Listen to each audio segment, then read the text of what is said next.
ನನ್ನ ಮಾರ್ನಿಂಗ್ ಯಾವತ್ತಿದ್ರೂ ಒಂದು ಲೋಟ ಬಿಸಿನೀರಿಂದನೇ ಶುರುವಾಗುತ್ತೆ. ಸೊ ನಿಮ್ಗಳ ಮಾರ್ನಿಂಗ್ ಯಾವುದರಿಂದ ಶುರುವಾಗುತ್ತೆ ಅಂತ ಹೇಳಿ ನನಗೆ ಕಮೆಂಟ್ ಮಾಡಿ.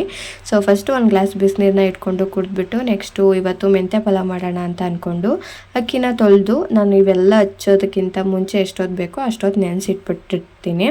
ಸೊ ನೋಡಿ ಮನೆ ಹತ್ರನೇ ಫ್ರೆಶ್ ಆಗಿ ಬಂದಿತ್ತು ಮೆಂತ್ಯ ಸೊಪ್ಪು, ಅದನ್ನೇ ತಗೊಂಡಿದ್ದೆ. ಒಂದು ಕಟ್ ಹಾಕೊಂಡ್ರೆ ಸಾಕು ನಮಗೆ.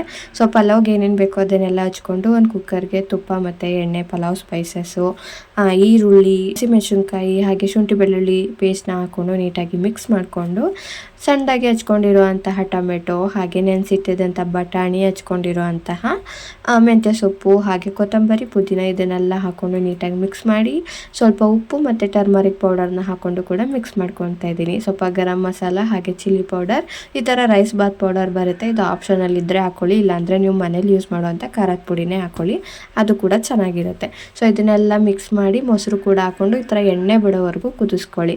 ಆಮೇಲೆ ನೆನೆಸಿಟ್ಟಿರುವಂಥ ಅಕ್ಕಿನ ಹಾಕ್ಕೊಂಡು ನೀಟಾಗಿ ಮಿಕ್ಸ್ ಮಾಡಿ ಇನ್ನೊಂದು ಸ್ವಲ್ಪ ನೀರು ಬೇಕಾದರೆ ಹಾಕ್ಕೊಳ್ಳಿ.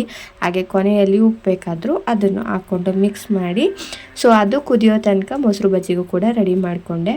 ನೆಕ್ಸ್ಟು ಅದನ್ನೆಲ್ಲ ಮಾಡಿಬಿಟ್ಟು ಕುಕ್ಕರ್ಲಿದ್ದು ಕ್ಲೋಸ್ ಮಾಡಿದೆ. ಸೊ ಆ ಗ್ಯಾಪಲ್ಲಿ ಸುನಿಗೆ ಹಾಲು ಕೂಡ ಕಾಯಿಸಿ ಕೊಟ್ಟೆ. ಅಷ್ಟರಲ್ಲಿ ವಿಷಲ್ ಬಂದು ಪಲಾವ್ ಕೂಡ ರೆಡಿಯಾಗಿತ್ತು. ನೋಡಿ ಎಷ್ಟು ಸೂಪರಾಗಿ ಕಾಣ್ತಿದೆ ಅಲ್ವಾ. ಸೊ ಟೇಸ್ಟ್ ಕೂಡ ಚೆನ್ನಾಗಿರುತ್ತೆ. ಮೆಂತ್ಯ ಸೊಪ್ಪೆಲ್ಲ ಕೆಲವೊಬ್ರಿಗೆ ಇಷ್ಟ ಆಗಲ್ಲ, ಏನಕ್ಕೆ ಅದು ಸ್ವಲ್ಪ ಕಹಿ ಇರುತ್ತೆ ಅಂತ ಹೇಳಿ. ಸೊ ಈ ಥರ ಪಲಾವ್ ಮಾಡ್ಕೊಳ್ಳಿ, ಇಲ್ಲಾಂದರೆ ಸಣ್ಣದಾಗಿ ಚಾಪ್ ಮಾಡಿಬಿಟ್ಟು ಚಪಾತಿ ಜೊತೆಗೆ ಹಾಕಿ ಕಲಿಸ್ಬಿಟ್ಟು ಚಪಾತಿ ಒತ್ತಿ, ಆವಾಗಲೂ ಕೂಡ ಅದು ಮೆಂತ್ಯ ಸೊಪ್ಪು ಹಾಕಿದ್ದೀವಿ ಅಂತ ಗೊತ್ತಾಗಲ್ಲ. ಸೊ ಇದಾಗಿತ್ತು ನನ್ನ ಇವತ್ತಿನ ಒಂದು ಮಿನಿ ಬ್ಲಾಗ್.